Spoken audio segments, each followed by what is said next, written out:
And so from the start, the idea was to have a killer who wears a mirror as a face.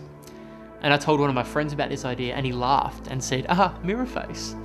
We just found a local mirror cutter. For I think $20, cut up the mirror in the shape we needed. Adrian put foam on the back. Glenn had an idea that it would just be a robe, like a monk. And so luckily enough, Amos, one of the actors in the film, playing Vince, had a cloak. And he's like, yeah, take this cloak, you know, there you go, done. As you can see, it is a god-awful brown. We don't want him to look like some mad monk. We want him to look evil. And Adrian did his magic.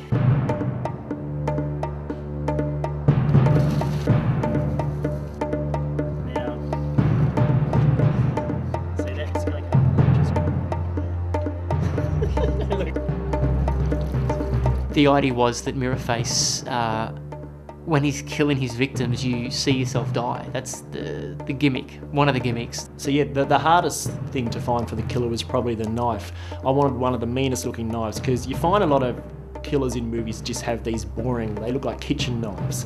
I didn't want that. I wanted something that, you know, was a character on its own. And so yeah, I found a hunting knife on eBay, so ordered that, made some plastic replicas so we could, you know, run around with them, and less hazardous for the actors, as well as cut up to do gags and whatnot. Considered a two-way mirror, because MIRRORFACE was going to do a lot of running around, and we thought it was going to be time-consuming to have him stand there and be directed and whatnot.